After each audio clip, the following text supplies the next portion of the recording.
Bonjour les amis, j'espère que vous allez bien.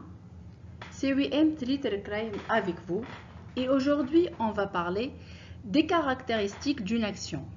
Plus précisément, on va voir comment on détermine le rendement et le risque d'une action. D'abord, il faut savoir que tout investisseur intervenant sur le marché s'intéresse à deux variables clés. La rentabilité espérée du titre, noté E de R, qui est la rentabilité future. L'investisseur, il a besoin de connaître, en achetant aujourd'hui l'action, qu'est-ce qu'il va recevoir dans un mois, dans 6 mois, dans le futur de façon générale. Et la volatilité ou le risque du titre, noté sigma, et c'est la variabilité de ce rendement attendu essentiellement due aux variations des cours sur le marché. D'où la question fondamentale, comment on détermine la rentabilité espérée et le risque d'un titre. En fait, deux approches existent, l'approche ex post ou historique et l'approche exemptée ou probabiliste. Commençons par l'approche historique. Celle-ci repose sur l'hypothèse que le passé se reproduit dans le futur, c'est-à-dire que les valeurs passées de l'action se reproduiront dans le futur. Ainsi, le rendement espéré est déterminé sur la base des rendements réalisés passés sur le marché. De façon plus simple, un investisseur est intéressé par l'action IBM par exemple, il collecte les rendements observés sur le marché au cours d'une certaine période, 3 mois, 6 mois, 1 an, ça dépend. La moyenne de ces observations constitue le rendement espéré, d'où la formule E de R, c'est la somme des rendements observés sur le marché divisé par le nombre d'observations. Le risque, toujours mesuré par l'écart type de rendement, est donné par, c'est la racine carrée de la variance qui est égale à la somme de RI moins E de R au carré sur le nombre d'observations. Prenons un cas pour bien comprendre. Un investisseur est intéressé par l'action UIB, il collecte les rendements sur les 5 derniers mois. Donc pour le mois de janvier, le rendement était de 25%, pour février 34%, en mars moins 19%, pour avril 24% et pour mai 17%. On va déterminer le rendement espéré et le risque de cette action. Le rendement espéré est donné, et la moyenne est donnée par cette formule, et qui est la moyenne des rendements observés. C'est-à-dire, on prend la somme de ces rendements observés et on la divise par le nombre d'observations qui, dans notre cas, 5. 1, 2, 3, 4 et 5. On obtient une valeur de 16,2%, c'est-à-dire, en achetant cette action, l'investisseur s'attend à réaliser en moyenne un rendement de 16,2%.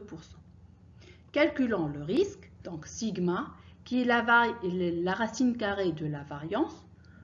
On va déterminer tout d'abord la variance, qui est le carré de la différence entre le rendement observé et le rendement espéré, déjà calculé.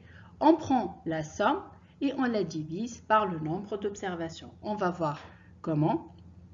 Donc la variance, c'est 25% moins le rendement espéré, 16,2% au carré, plus le rendement observé au mois de février, moins le rendement espéré au carré, plus moins 19%, moins 16,2% au carré, plus 24% moins 16,2% au carré, plus 17% moins 16,2% au carré. On fait la somme et on divise par 5. On trouve que la variance, elle est de 0,033. En prenant la racine carrée, on trouve que notre risque il est de 18,41%, ce qui est quand même énorme. Cette action, elle est considérée trop volatile. Qu'est-ce que ça veut dire? Ça veut dire que le rendement varie par rapport à la moyenne attendue de 18,41%. Autrement, en achetant cette action, l'investisseur espère réaliser un rendement moyen de 16,2, mais ce rendement peut varier de 18,41%. Passons à l'approche probabiliste ou exemptée. Celle-ci repose sur l'idée que l'investisseur il estime tous les rendements futurs qu'il peut réaliser et leur associe une probabilité. Bien évidemment, cette estimation repose sur des indicateurs économiques tels que le PIB, le taux d'inflation, le taux de croissance, ainsi que les informations financières disponibles. Cette approche paraît plus logique et plus fiable puisqu'elle tient compte de l'incertitude face à laquelle on est. Donc, l'investisseur estime les rendements probables possibles qu'il peut réaliser. Donc, il peut réaliser R1 avec une probabilité P1, R2 avec une probabilité P2, ainsi de suite, Rn avec une probabilité Pn. Dans ce cas, la moyenne pondérée de ces rentabilités constitue le rendement espéré. Le risque, qui mesure la variabilité de ce rendement observé par rapport à la moyenne espérée, est donné par la formule suivante. Donc, sigma, la racine carrée de la variance, qui est égale à la somme de PI, RI.E de R au carré. Et on va prendre un exemple pour prendre.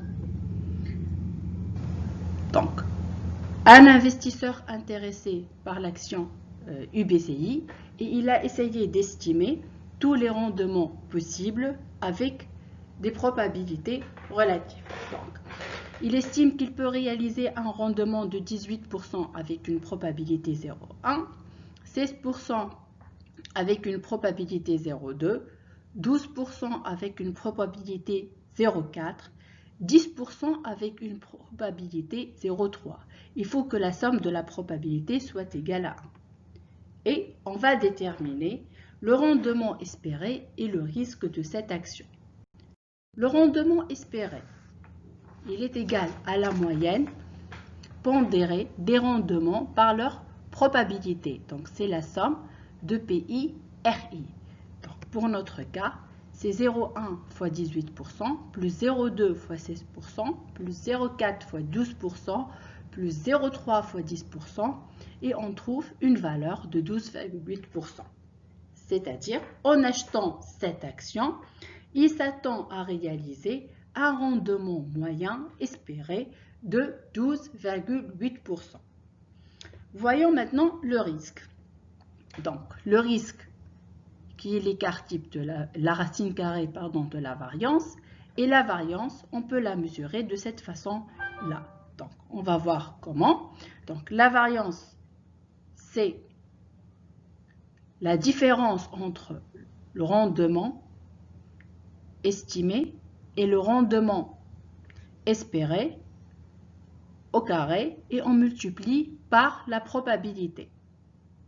On va voir, donc c'est 0,1 fois 18% moins 12,8% au carré plus 0,2 multiplié par la différence entre 16% et 12,8% plus 0,4 fois 0,12 moins 0,128 plus 0,3 multiplié par 10% moins 12,8% au carré.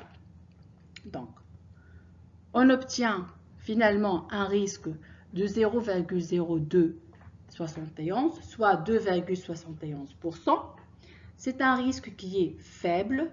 On dit que le rendement varie par rapport à la moyenne de 2,71%. Encore une fois, en achetant cette action, on s'attend à réaliser un rendement de 12,8%, mais ce rendement peut varier de 2,71%. Merci pour votre attention tout d'abord, et j'espère que cette vidéo vous a plu et été claire. Enfin, je vous invite à me suivre sur ma chaîne YouTube WMTradar, sur mon compte Instagram WMTradar, ainsi que mon compte Facebook WMTradar. Merci encore et à la prochaine fois.